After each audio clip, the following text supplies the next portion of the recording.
എറണാകുളം തൃപ്പൂണിത്തുറയിൽ അങ്കണവാടി കെട്ടിടത്തിന്റെ മേൽക്കൂര തകർന്നു വീണു. കണ്ടനാട് JBSLP സ്കൂളിന്റെ 100 വർഷം പഴക്കമുള്ള കെട്ടിടമാണ് തകർന്നത്. കുട്ടികളില്ലാതിരുന്നതിനാൽ തലനാരിഴയ്ക്കാണ് വൻ ദുരന്തം ഒഴിവായത്. കുട്ടികൾ എത്തുന്നതിന് തൊട്ടു മുൻപായിരുന്നു അപകടം. അർജുൻ മട്ടന്നൂരിലേക്ക് എത്തേണ്ടതുണ്ട്. അതിനു മുൻപ് നമുക്ക് അങ്കണവാടിയിലെ ജീവനക്കാർക്ക് എന്താണ് പറയാനുള്ളതെന്ന് കേൾക്കാം. ഞാൻ 9:15 ഇവിടെ എത്തിക്കഴിഞ്ഞ് ഞാൻ അംഗൻവാടി എൻ്റെ താക്കോലിരിക്കുന്നു. ഞാനത് വന്ന് തുറന്നു അകത്ത് കയറി ഞാൻ അവിടെ ക്ലീൻ ചെയ്തിട്ട് ഞാൻ വരാന്ത ക്ലീൻ ചെയ്യാൻ ഇറങ്ങുമായിരുന്നു. ഇറങ്ങിയപ്പോഴത്തേനും ഇവിടുത്തെ ടീച്ചർ എൻ്റെ അടുത്തേക്ക് HM ടീച്ചറും ഞാൻ ടീച്ചറും എൻ്റെ അടുത്തേക്ക് വന്ന് വർത്തമാനം പറഞ്ഞ് നിൽക്കാലെയാണ് ഈ സംഭവം പെട്ടെന്ന് നടന്നത്. ഇവിടെ ഒച്ച കേട്ട് താഴത്തേക്ക് വീഴുമായിരുന്നു. അപ്പോൾ ഈ ടീച്ചേഴ്സൊക്കെ എങ്ങോട്ടേക്ക് ഓടിയെന്നൊന്നും എനിക്കറിയില്ല. ഞാൻ വരാന്തേന്ന് എടുത്ത് ഞാൻ അങ്ങോട്ട് ചാടി അവിടെ നിന്ന് ഓടി. ഞാൻ അവിടെ വീണു. പിന്നെ അവിടെ നിന്ന് എണീറ്റ് ഓടുകയത്. പിന്നെ എനിക്ക് മിണ്ടാൻ പറ്റാത്ത അവസ്ഥയിലായിപ്പോൾ ഞാൻ വിറച്ചു പോയാകെ. എന്താ സംബന്ധിച്ച് എനിക്ക് അറിയില്ലായിരുന്നു. ഇത്രയും സംബന്ധിച്ച് ഞാൻ ഇപ്പുറത്തേക്ക് വന്നപ്പോൾ ഞാൻ അവിടെ ഇരിക്കുമായിപ്പോയി. എല്ലാവരും വിഷമിച്ചാൽ ഇരുന്ന് പോയി. മിണ്ടാമട്ടം മുട്ടിപ്പോയി എനിക്ക്. അതാണ് സംഭവിച്ചത്. കുഞ്ഞുങ്ങളൊന്നും വരുന്നതേ ഉണ്ടായിരുന്നുള്ളൂ.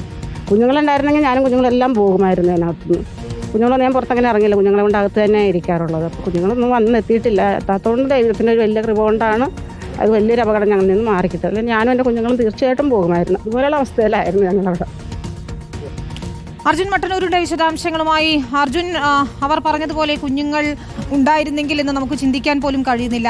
ആ ദൃശ്യങ്ങൾ തന്നെ നമ്മെ ഞെട്ടിപ്പിക്കുന്നതാണ്.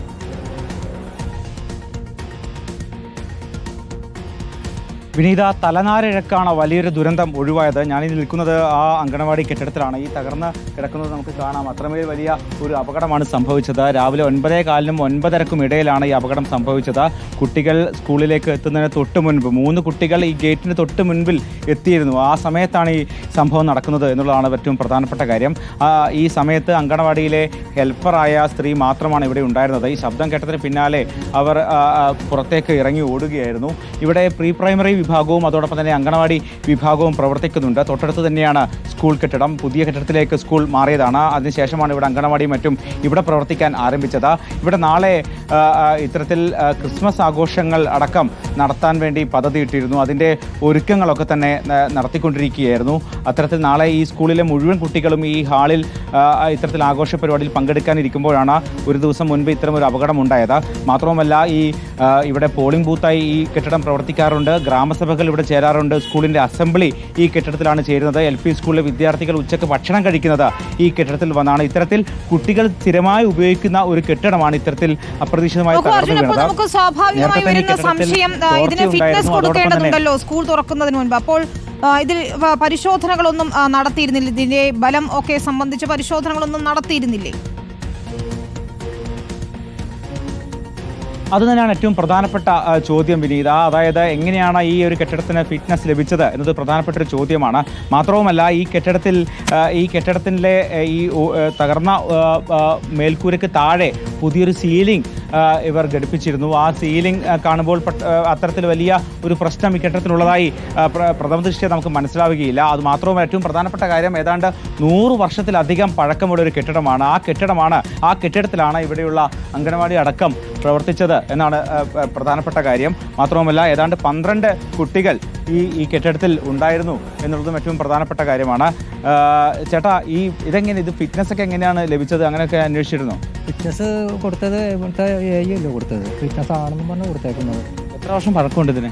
ഇത് ഒരു 100 വർഷം അടുത്തോളം പഴക്കമൊക്കെ ഉണ്ട്. പിന്നെ കൂടുതലും ഇത് സംഭവിച്ചതെന്ന് വെച്ചാൽ കൊല്ലം ഇതിൻ്റെ പട്ടികയും കഴുക്കോലും ഒക്കെ മാറാത്തതിൻ്റെയാണ് കൂടുതലും സംഭവിച്ചേക്കുന്നത്. അത് അവർ പഞ്ചായത്തുകാർ ഇത് ചെയ്തു കൊടുത്തേച്ചെങ്കിൽ ഈ ദുരന്തം ഇവിടെ സംഭവിക്കില്ലായിരുന്നു. ഇപ്പോൾ നാളെ സെലിബ്രേഷൻ നടത്തേണ്ട ആളാണ്, ഞങ്ങളൊക്കെ ഇവിടെ വരേണ്ടതാണ്. എൻ്റെ കൊച്ചിനെ ഇന്ന് ഞാൻ 9:20 ഇവിടെ കൊണ്ട് നാക്കിയിട്ട് ഞാൻ അങ്ങ് പോയി വീട്ടിൽ കയറിയ സമയത്താണ് ഇപ്പോൾ വിളിച്ച് പറഞ്ഞത് വെട്ടം ഇടിഞ്ഞ് വീണെന്നും പറഞ്ഞു. അപ്പോൾ ഞാൻ ഇവിടെ വന്ന് ഇതൊക്കെ നോക്കിയിട്ട് ഇങ്ങനെ കിടക്കണം. അതാണ് വിനീത. അതായത് ഈ കെട്ടിടത്തിൽ ഏതാണ്ട് 12 കുട്ടികൾ പഠിക്കുന്നുണ്ട്. അവർ രാവിലെ 9:20 തന്നെ ഇവിടെ എത്തുന്നതാണ്. മാത്രവുമല്ല, ഇതുമായി ബന്ധപ്പെട്ട ഈ കെട്ടിടത്തിന്റെ ശോചനീയാവസ്ഥയൊക്കെ തന്നെ ചൂണ്ടിക്കാട്ടിക്കൊണ്ട് നേരത്തെ തന്നെ പലതവണ പരാതികൾ നൽകിയിരുന്നു. പഞ്ചായത്തിനടക്കം ഉദയംപേരൂർ പഞ്ചായത്താണ് ഈ പഞ്ചായത്തിൽ പരാതി നൽകിയിരുന്നു. പക്ഷേ ഒരു നടപടിയും ഉണ്ടായിട്ടില്ല. ഈ ഭാഗത്തേക്ക് വരുമ്പോൾ നമുക്കിതിൻ്റെ കൂടുതൽ ദൃശ്യങ്ങൾ കാണാൻ കഴിയും. അതായത് ഈ ഓടുകളൊക്കെ തന്നെ പൂർണ്ണമായും താഴെ വീണ് തകർന്ന നിലയിലാണ്. ഈ പുതിയ കെട്ടിടവും ഈ തകർന്ന കെട്ടിടവും തൊട്ടടുത്തടുത്തായാണ് നിൽക്കുന്നത്. അവിടെയുള്ള കുട്ടികളൊക്കെ തന്നെ കളിക്കുന്നത്, ഈ LP സ്കൂളിലെ കുട്ടികളൊക്കെ തന്നെ കളിക്കുന്നത് ഈ മുറ്റത്താണ്. അത്തരത്തിൽ ഒരുപക്ഷെ വലിയൊരു ദുരന്തത്തിലേക്ക് വഴിമാറുമായിരുന്ന ഒരു അപകടമാണ് തലനാരിഴക്കാണ് ഈ അപകടം വലിയ ദുരന്തമാകാതെ മാറിയത്. എന്തായാലും ആ സ്ത്രീക്കും ഇതൊന്നും ഉണ്ടായിട്ടില്ല. എന്തായാലും ഇതിൽ നിരവധി അന്വേഷണം വേണ്ടിയിരിക്കുന്നു. പ്രത്യേകിച്ച് ഏത് തരത്തിലാണ് ഇത്തരത്തിൽ അംഗൻവാടി അടക്കം ഇവിടെ പ്രവർത്തിച്ചത്, ഫിറ്റ്നസ് എങ്ങനെയാണ് ഈ കെട്ടിടത്തിന് ലഭിച്ചത് തുടങ്ങിയ ചോദ്യങ്ങളൊക്കെ തന്നെ ബാക്കിയാണ്. എന്തായാലും വലിയൊരു ദുരന്തം ഒഴിവായിരിക്കുന്നു. പക്ഷേ ഇതിൽ കൂടുതൽ അന്വേഷണങ്ങളും മറ്റും വേണ്ടിയിരിക്കുന്നു. വിനീത, തീർച്ചയായും അത് തന്നെയാണ് അർജുൻ ചൂണ്ടിക്കാണിച്ചതുപോലെ. എങ്ങനെയാണ് ഫിറ്റ്നസ് കിട്ടിയതെന്നതാണ്. കുഞ്ഞുങ്ങളുടെ ജീവൻ വെച്ച് കളിക്കരുത് എന്ന് മാത്രമാണ് പറയാനുള്ളത്. ആ ദൃശ്യങ്ങൾ തന്നെ എത്രത്തോളം ഭീതിതമാണ്. കുട്ടികൾ എത്തുന്നതിന് തൊട്ടു മുൻപാണ് ആ മേൽക്കൂര തകർന്നു വീണത്. അതുകൊണ്ട് തന്നെയാണ് വലിയ ദുരന്തം ഒഴിവായതും. അർജുൻ മട്ടന്നൂരാണ് തൃപ്പൂണിത്തുറയിൽ നിന്ന് വിശദമായ വിവരങ്ങൾ നൽകിയത്.